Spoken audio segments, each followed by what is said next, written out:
everyone. Thanks so much for Needs of Sins workshop. I hope you are all having a wonderful day. Today we are going to be reviewing Spells for Forgetting by Adrienne Young. I have to say this is really different from her young adult series. Fable, Namesake. Haven't read Namesake or Saint yet, but I did read Fable, and has a very different feel to it, and I liked that. I like when authors, it still kind of sounds like them, but it's like a different feel for them. And you can definitely tell it's not exactly for the same audience. It's definitely for their fans, but it's not for the exact same audience because it's so different. Her young adult one is young adult fantasy. This is magical realism, contemporary, and it's really actually well done. It follows two perspectives, Emery and August.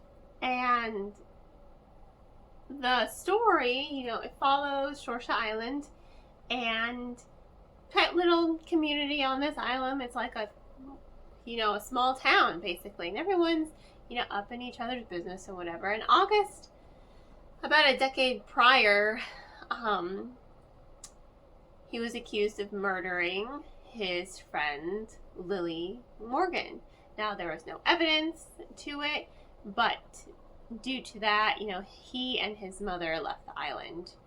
But he's coming back to return his mother's ashes to the island. And the hostility is still there. Now, I love the mystery of it, and I love the atmospheric storytelling here. Because yes, it follows August.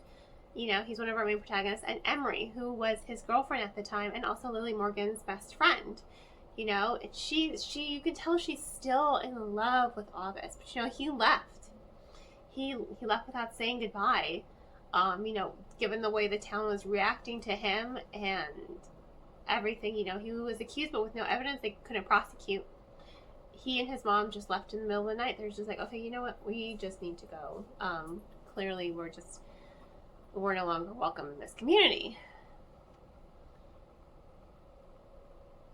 She felt like he abandoned her. So there's a lot of tension between these two because they keep crossing paths. Now, while the story does follow two perspectives, there also are interludes almost, not only following other characters and their one-time perspectives, but also you're going back in time to kind of the day of the murder. You're going back in time and you're seeing everything that kind of happened through memories of some of these characters and Lily Morgan herself. She does get the occasional point of view. So it's just really interesting how it unfolds because that tension is there and that atmosphere is there. And you can tell there's something not right with this island. And it also has that hint, that undercurrent of magical realism. You can tell that there's something not right in this community, that they are hiding something. And it gets to the point where she's like, okay, what are they hiding? What is this mystery? Is it connected to Lily's death? Were they someone trying to just frame August? What is going on?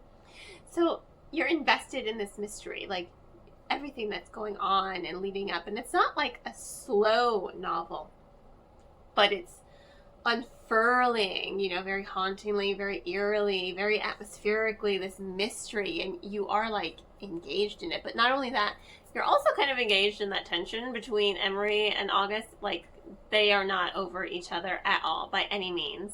They're each other's soulmates, basically. They love each other, and I love their journey to finding each other again. But even then, however, you root for them. Yeah, for sure. But there are times when you're reading the book and you're just like, did August kill her? Just because of some of those past interludes and the memories and the way the story unfolds, it makes you think sometimes like, maybe he did do it. But you still want them to be together because it's just like, oh, you lost so much time with one another. You guys deserve some time together. Like, you can clearly love each other, right? But he might be a murderer. Or is he? Or is it her current boyfriend, who was also part of the friend group, back when they were kids? Or was it Lily Morgan's grandmother? Or was it the sheriff? There are so many And when I got to the end, I was like, well, shit, I didn't see that coming. Did not see that coming at all, the way it happened. I was just like, okay. Didn't see that coming. Alrighty then. It caught me off guard, but it also fit. You know, when you think back to all the ways the story unfurled, you're like, that makes sense. It makes sense how it unfurled and how it developed and how it just built up to this explosive ending. And my God, the mystery and the subterfuge and just everything wrong with the small community. You're like, oh my God, run for your lives. Like, get away from this island and these nuts jobs, right?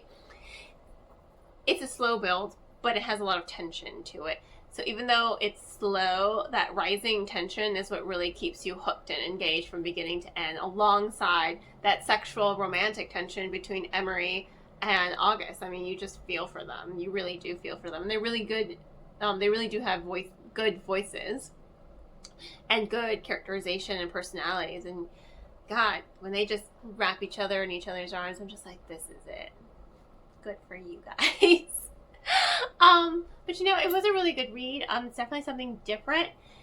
It is more mature. It's more magical realism, contemporary. It's a little bit like,